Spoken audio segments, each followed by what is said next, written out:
Mr. Leong Mun Wai.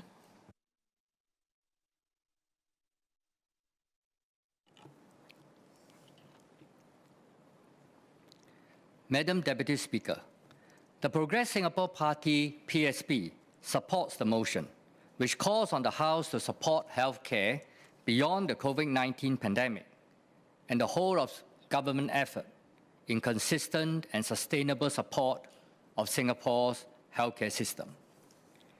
The PSP once again thanks all healthcare workers for their sacrifices and dedication to serving Singaporeans, especially during the past 3 years of the pandemic.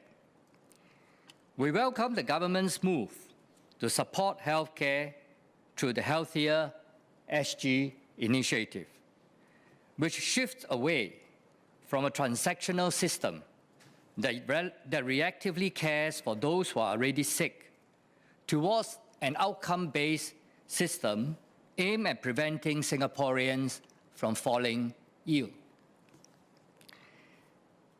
Honourable members Dr. Tanya Swam, Dr. Shahira Abdullah, Mr.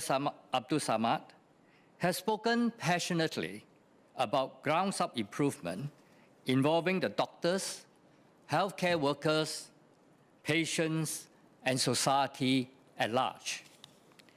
We support those improvements that they have mentioned. But we also think that they can be better realized by first looking at how to reform healthcare financing and bringing healthcare costs under control. PSP defines sustainability in healthcare as providing the most effective healthcare to all Singaporeans that is affordable and equitable. The focus should not be on protecting the government's coffer alone, but how to put in place a healthcare system that has the proper incentives to encourage healthy living and at the same time covers all Singaporeans for all medical circumstances throughout their lives. Currently, Singaporeans shoulder much of the cost of healthcare through their Medisave savings, their children's Medisave savings, payments from Medishield Life, private insurance, and cash outlay. I acknowledge that over the past decade, the government has spent more on healthcare, with the introduction of schemes like the Pioneer and Merdeka Generation packages, as well as the CHARS. But the actual spending of these packages is small relative to the needs of some Singaporeans of the Pioneer and Merdeka generations, who do not have much Medisave savings. The actual spending is also small relative to the total assets of the Pioneer Generation Fund and the Merdeka Generation Fund. Overall, the government has not contributed enough to cover healthcare expenditure. According to the World Health Organization, the share of healthcare expenditure covered by our government has increased from 33% in 2011 to 43% in 2019. But this is still much lower than the OECD average of 75%. Singaporeans are experiencing first-world healthcare costs, but receiving much less first-world financial support from the government. Healthcare spending has more than doubled over the past 2 decades. It is not sustainable for Singaporeans to continue footing much of their healthcare bills, as well as those of their parents and children. To reduce social inequality, the government must do more to help Singaporeans cope with rising healthcare costs and strengthen their financial security. People do not choose to fall ill, whether they are rich or poor. But while a wealthier family can handle a medical catastrophe better, a similar catastrophe can easily wipe out the Medisave and cash savings of a low-income family, even after Medishield payouts. As a result, Madam, I would like to make 3 recommendations to reduce the financial burden of healthcare for Singaporeans. 1. The government should pay for Medishield and CareShield life premiums for all Singapore citizens. Retirement adequacy for Singaporeans is a perennial issue. First, housing cost depletes most of their CPF savings, so many Singaporeans must continue to work beyond their retirement age to survive without selling their HDB flats. Insurance premiums take up another chunk of their CPF savings, which could have been used for retirement.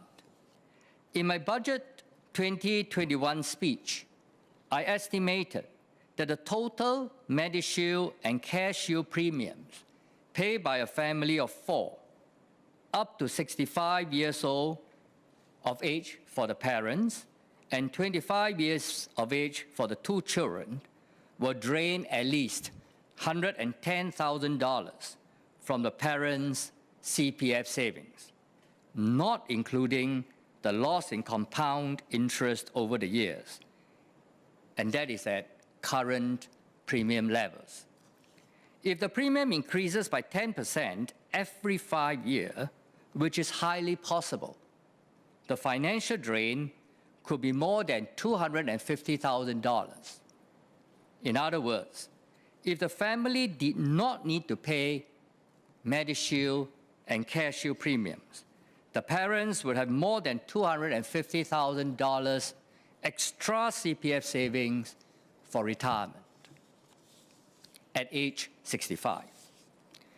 So I repeat my call from the 2021 budget debate and urge the government to fund Medishield Life and CareShield Life premiums for all Singapore citizens.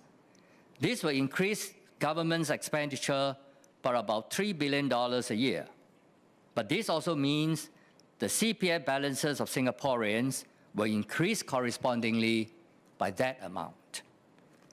This will allow the average Singaporeans to have their Medisave balances enjoy the compounding effect of the CPF interest for a longer period and be better prepared for a medical event. Healthier Medisave balances would ultimately strengthen the retirement adequacy of Singaporeans because less CPF savings will need to be transferred to their Medisave accounts. My second recommendation is for the government to top up and expand the use of Medisave, increase Medifund support for needy Singaporeans, and increase Pioneer and Merdeka Generation Fund support for the older Singaporeans. As of 2020, Medisave account holders have accumulated $110 billion in balances. However, only $1 billion, or less than 1%, was withdrawn for direct medical expenses that year. This is a tiny percentage and has decreased from 2015, when $905 million, or 1.2%, was withdrawn from a $76 billion balance. This does not make sense, given Singapore's aging population and increasing demand for healthcare. Are the rules of withdrawal from the Medisave accounts too restrictive? The government has always restricted withdrawals from Medisave accounts, but on aggregate, Singaporeans are not even fully utilizing the interest they earn each year on their Medisave balances for medical expenses, let alone their principal sums. The withholding of MediSave monies for use by its owner is even more unjustifiable than the requirement to maintain minimum sum balance for the retirement account. I therefore repeat my call for the MediSave withdrawal limit to be relaxed. I also echo my colleague Hazel Phua's suggestion at Budget 2021 for the expansion of MediSave eligibility for outpatient treatments. For low-income Singaporeans who have below-average MediSave balances and therefore have trouble paying medical expenses, the government should provide more help by either topping up their MediSave accounts or increasing assistance from the MediFund substantially.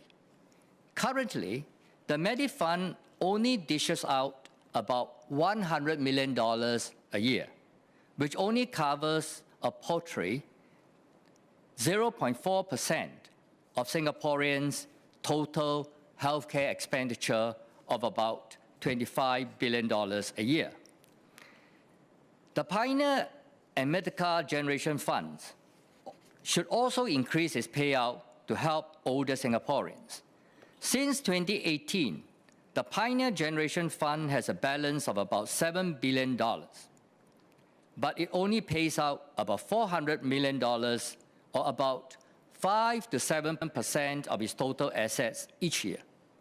The Mid-Career Generation Fund has a balance of about $6 billion, but it only pays out about $200 million, or about 3 to 5% of its total assets each year. My third recommendation is for the government to centralize drug procurement across public and private medical institutions. Currently, drug procurement is centralized for Singapore's 3 public healthcare clusters, but not for private medical institutions. Consequently, private clinics generally pay more for drugs than the public sector, which can negotiate good prices. This drives up costs across the healthcare chain.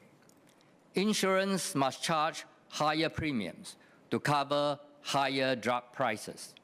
This will cause the national healthcare expenditure to rise unsustainably. The PSP calls on the government to centralize drug procurement across all public and private medical institutions and distribute drugs to public and private health facilities on a not-for-profit basis. This will reduce our overall cost of drugs by gaining power as a small nation with the big pharma companies. In the public sector, the government should ensure that the price of drugs charged to all Singaporean patients, subsidized or non-subsidized, is at or near the cost price of drugs. The government can provide additional subsidies to lower drug costs for subsidized patients, but drug prices should not be marked up unreasonably for non-subsidized patients to cross-subsidize the subsidized patients. It is reasonable to charge non-subsidized patients higher prices for better services they receive, but not the drugs they take, because they are the same. A centralized drug procurement system at the national level would do away with the need for sudden policy changes to control healthcare costs, provide certainty to Singaporeans, and strengthen their retirement adequacy. In conclusion, Madam Deputy Speaker, I call on the government to make a greater effort to address the inequalities in Singapore's healthcare system. This can amplify the benefits brought about by initiatives such as Healthier SG. For many Singaporeans, financial pressures from the high cost of living are a major cause of their poor health. including the growing problem of mental illnesses. If more is done to improve the affordability and equity of Singapore's healthcare system, we can expect an improvement in the general health of Singaporeans as well. This should be one of the national priorities as we support healthcare beyond the COVID-19 pandemic. Singaporeans deserve better for country, for people.